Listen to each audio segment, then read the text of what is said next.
Welcome to eBaum's Computer Education Training channel. Please subscribe to my channel for training in computer education by clicking the red button below the video description. Thank you for supporting my channel. You can buy my book by clicking the link below the video description to support me. Thanks. Let's start to learn. Introduction to PowerPoint. PowerPoint is a graphical presentation program that you can use to organize and present information. PowerPoint provides a variety of output capabilities for presentations. A presentation prepared in PowerPoint can be run directly on the computer. The presentation can be printed to black and white or color transparencies depending on your printer. Slides can be created in PowerPoint and then sent to a film processing company to be converted to 35mm slides. Printouts of slides can be made for use as speakers' notes, audience handouts, and even outline pages. Basic guidelines to creating presentations. Once you have a general idea of the points you wish to convey to your audience, you will need to organize your thoughts into a logical sequence. To have a well-constructed talk, your ideas should be presented in an order, which the audience can easily follow. It may help to prepare an outline of the presentation first and build around it as you develop your talk. 1. Recognize the constraints of your presentation. Who will be in your audience? How much background will you have to cover? What topics do you want to discuss? Can they be narrowed down? How much time will you have? Will there be time for questions? Will you need to bring your own computer and/or projector? Will you want handouts? Will they include details not in the presentation? 2. Planning the presentation. Write out your presentation as a mini lecture, expand your outline into a narrative. Decide how the slides will be presented. Computer screen, overhead projector, as transparencies, etc. Keep it short and simple. The presentation is for your audience. While creating your presentation, be aware of their attention span and comprehension level. Keep a focus on the main purpose of your presentation. Limit the number of the significant ideas you want your audience to comprehend. Minimize details when highlighting the main ideas. Information such as complex tables can appear in handouts and be referenced in your talk. Provide background information. Your audience may consist of people from different disciplines who might not be familiar with the basic concepts of your presentation. Thus, if needed, briefly give a foundation to any areas that may cause confusion. Repeat important ideas to enhance comprehension. Anticipate problems or questions that the audience may have. 3. Building the presentation. A. Use visual aids, photos, charts, and other graphics, whenever possible. Make sure the information is relevant and can be seen by everyone. These are meant to supplement your presentation. Your talk should be the primary focus. Visuals should support your talk and add emphasis to your important points. B. Use simple, direct sentences, and avoid using lingo and wordy constructs. This will make the concept clearer and easier to understand. C.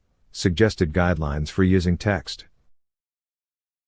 Titles should be 5 words or less.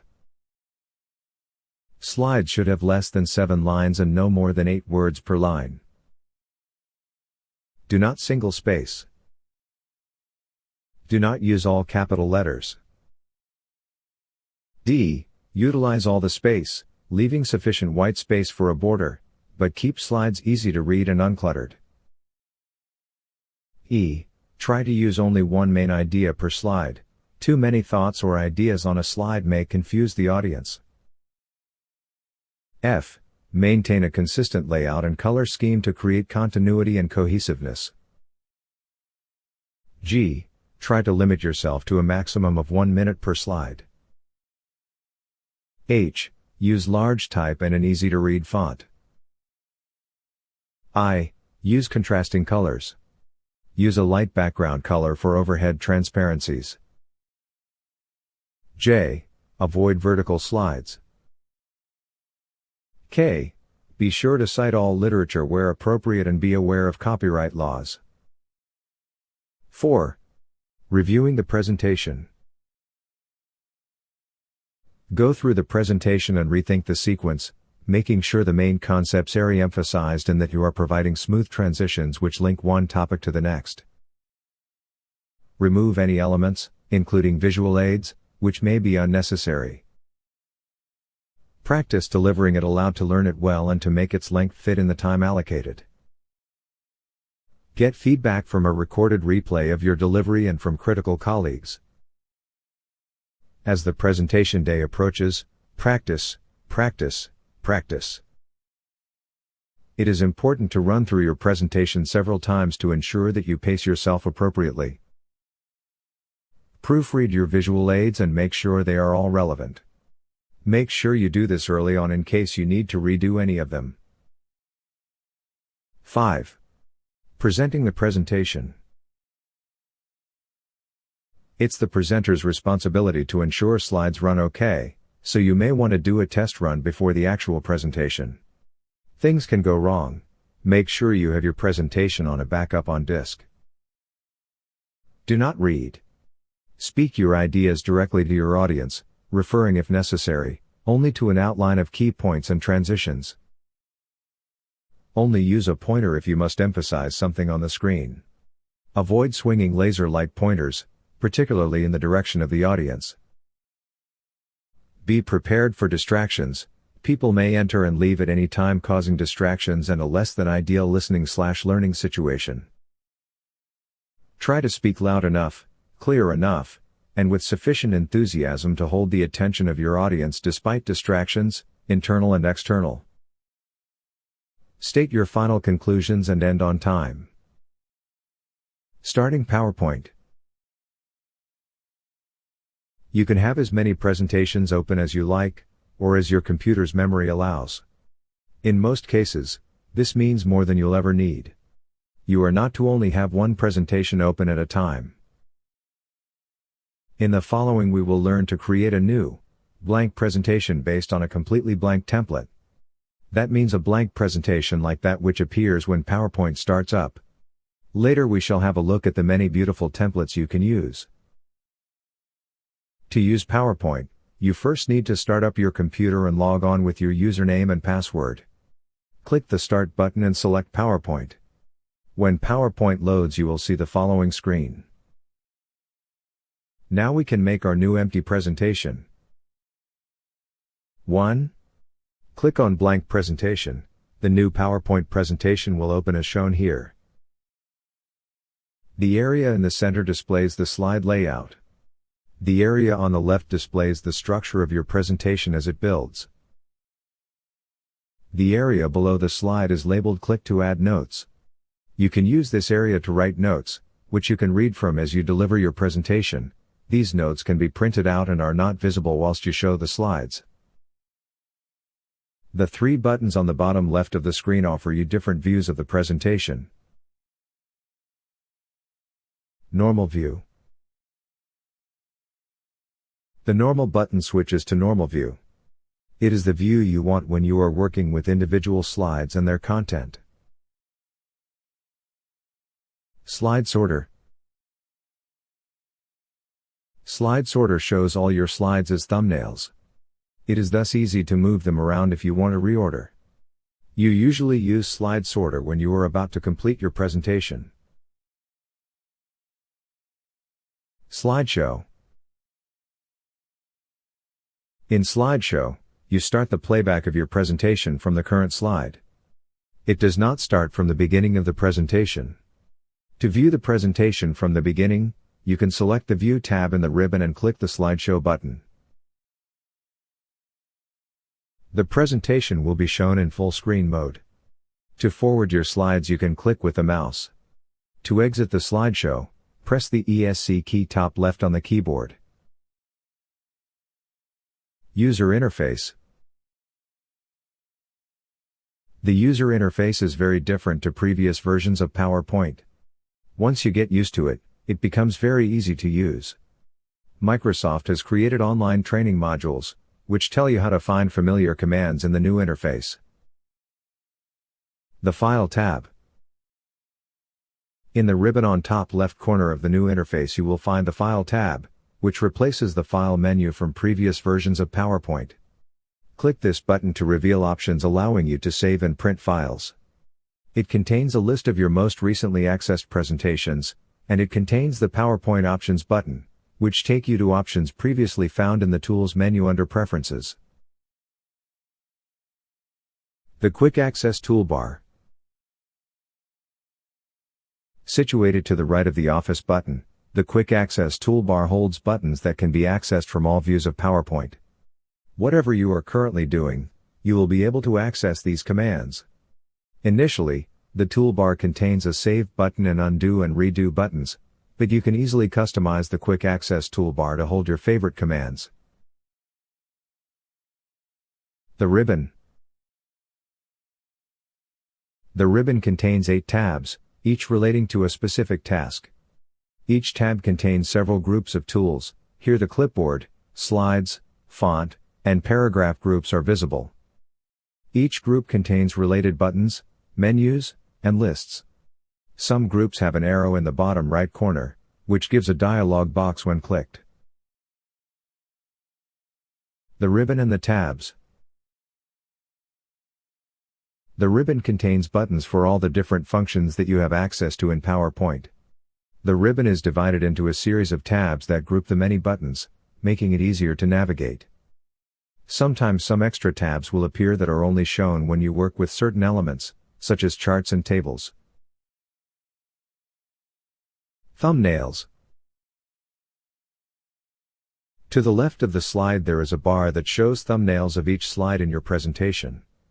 By clicking on a thumbnail, you can immediately skip to that slide. You can also change the order of your slides by clicking and holding the left mouse button while dragging the thumbnail up or down relative to the other slides. At the top of the panel there are 2 tabs. One chooses Thumbnail View, and the other chooses Outline View. Outline View displays a list of headlines from each slide. Here you can also move the slide up and down in the presentation. Note field. Below the slide, there is a note field where you can attach comments and explanations to each slide. The notes are not displayed when you show your presentation or print transparencies. Instead, you can print out pages with thumbnails of each slide where the notes also appear. It might be an advantage if you need cues or explanatory notes during a presentation, or if you choose to print handouts for your audience. The status bar. The status bar at the bottom left shows current information about which slide you are working on, which color theme you have chosen, and which language the spell checker is set to. View buttons. The view buttons can change the way the presentation will be shown. The different views are good for their respective purposes. Begin a new presentation using a template. Templates are completely or partially pre-filled presentations that suit various tasks. They are an easy way to quickly create a nice presentation. All you must do is change the text to include your message, and possibly add or delete individual slides. I trust that you installed the included templates when you installed the program on your computer. In this exercise I do not use a template from Microsoft Office Online, but the process is the same. However, it might take a moment to download the template to your computer, depending on how fast your internet connection is. In this exercise we open a new template that can be used to learn PowerPoint program. 1. Click on the File tab in the top right corner of the screen. 2. Click on New. 3. Click Presentation Templates as shown here. 4. Search the template shown as Welcome to PowerPoint. 5. Double-click the template or click the Create button. This opens a new presentation. Everything is set up and you just need to insert images and text in the various placeholders. Templates are a smart way to create presentations. If you work with PowerPoint in a business, the company might have created its own templates. Some companies even require that you use these templates as part of its branding. Ask your IT department whether it is the case with your company. Under Installed Templates there is a special template called Welcome to PowerPoint. I recommend that you open and browse it. It contains useful information about the program. Also look at the other templates, those that are already installed as well as those that are online. They give a good overview of the many options you have. Now you can close the presentation down. In the following, we will work from a new, blank presentation. You can buy my book by clicking the link below the video description to support me, thanks. Thanks for watching my video. Please like, comment and subscribe to my YouTube channel by clicking the red button below the video description.